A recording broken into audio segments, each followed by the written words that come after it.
Our verse today is 2 Samuel chapter 18, verse 31.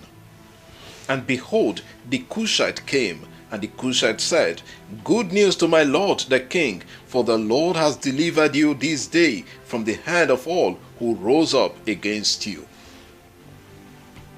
Yesterday, Father Daniel gave a background to the story of Absalom and the relationship between him and his father David. Absalom planned against his father, that David had to run from his palace and from Jerusalem.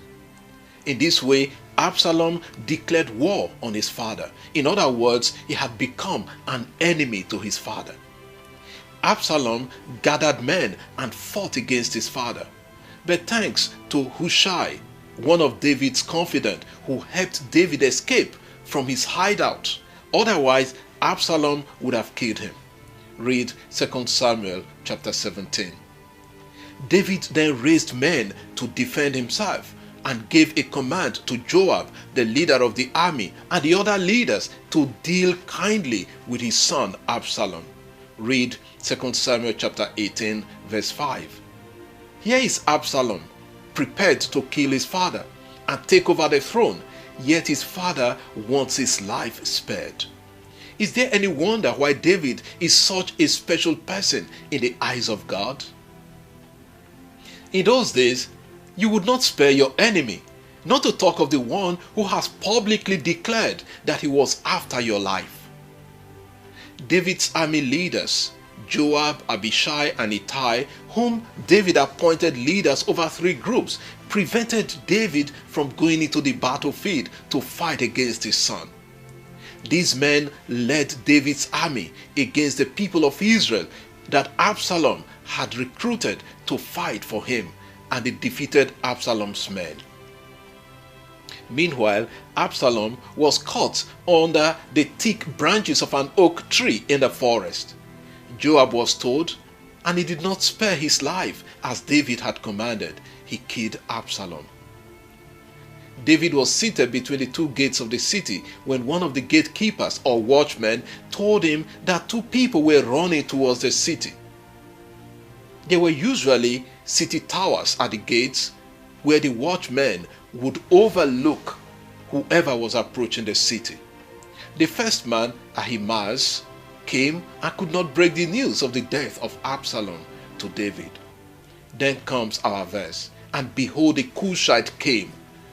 When the Hebrew text uses the word hine, translated as behold, it emphasizes what comes after. The Cushite could be a descendant of the grandson of Noah, Cush, or an Ethiopian, probably a black person working under Joab. The Cushite broke the news to David, and he says, Good news to my lord the king. As far as the army and men of David were concerned, Absalom was an enemy of the king, even though he was the son. By extension, Absalom was the enemy of the loyalists of David, because he could execute all of them if he had gained power from David. Read 2 Samuel chapter 19, 5-6. Therefore it was good news that the king's enemy had been defeated and killed. Then the Cushite said, The Lord has delivered the king from the hand of those who rose against him. But for David it was a sad day that he had lost his son. The victory for the army turned into mourning. Although Absalom declared war on his father, David still regarded him as his son. David had the mind of Jesus Christ, who forgave his enemies even from the cross. If you are a father and your child attempts to take your life, how would you treat him? What if your friend says something terrible about you behind your back? What would you do? Is it easy to have the mindset of David or that of Christ? I'd like to hear your feedback and honest replies.